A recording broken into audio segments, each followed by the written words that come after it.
বহুত পেৰেণ্টছে এনেকুৱা কমপ্লেইন কৰি থাকে যে আমাৰ ল'ৰা ছোৱালী ফল খাব নোখোজে। সঁচা অৰ্থত এনেকুৱা বহুত ল'ৰা ছোৱালী আছে সিহঁতে ফল খাই বেয়া পায়, কিন্তু আমি ফল খুৱাবই লাগিব। আমি কি টেকনিক কৰি সিহঁতক ফল খুৱাব পাৰিম? চাওক, ফল আপুনি বিভিন্ন শ্বেপত কাটিব, তেতিয়াহ'লে সিহঁতে খাবলৈ অকণমান আগ্ৰহী হ'ব। যিবোৰ শ্বেপ সিহঁতে আটাইতকৈ বেছি ভাল পায় সেইবোৰ শ্বেপ আপুনি নিজে বনাই দিব। 4-5 বিধ ফল একেলগে নিদিব, সিহঁতে ফলবিলাক চাই বৰ পায়, সিহঁতে খাব নোখোজে। সময়ে সময়ে এটা ফল ওলাব আৰু সেইটো বিভিন্ন শ্বেপত কাটি দিব আৰু আপোনালোকে খোৱাটো এনজয় কৰি খাব, চাব নিশ্চয় সিহঁতো খাব বিচাৰিব। মোৰ ধুনুৱে খাব নিবিচাৰে, চাওক এনেকৈ দিছোঁ, সি নিজেই আঙুলিৰ আগত লৈ লৈছে আৰু এনেকৈ ধুনীয়াকৈ খাই আছে।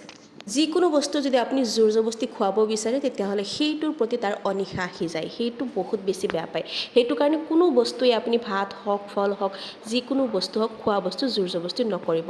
জোৰ জবৰদস্তিকৈ খোৱালে কেতিয়াবা ইয়াৰ পৰা পেটৰ বেমাৰো হ'ব পাৰে। এটা ফল যদি 2 দিন খুৱাইছে তেতিয়াহ'লে সেই ফলটো আকৌ 1 সপ্তাহৰ ভিতৰত ৰিপিট নকৰিব। পিছৰ বাৰ আকৌ বেলেগ এটা ফল দিব। এইটো আকৌ এবাৰ দুবাৰ খুৱাই আৰু 1 সপ্তাহলৈ এইটো নোখোৱাব। এনেকেই বিভিন্ন ফলৰ ৰিপিটেশ্যন কৰি থাকিব।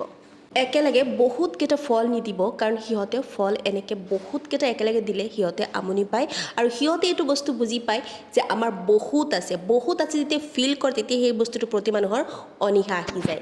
যিটো বস্তুৰ ক্ৰাইচিছ বেছি থাকে সেইটো বস্তুৰ প্ৰতি মানুহৰ কৌতূহল জন্মে। ল'ৰা ছোৱালীৰ ঠিক তেনেদৰেই যি বস্তু আপোনাৰ ঘৰত নাই সেই বস্তুৰ প্ৰতি ইচ্ছা বেছি থাকে। ঘৰত ফল বেছিকৈ আনিও নথব, এবাৰত এটাহে ফল আনিব। যেতিয়া সদায় বস্তুটো নাচাব সেইটো বস্তুৰ প্ৰতি সিহঁতে আগ্ৰহী হ'ব।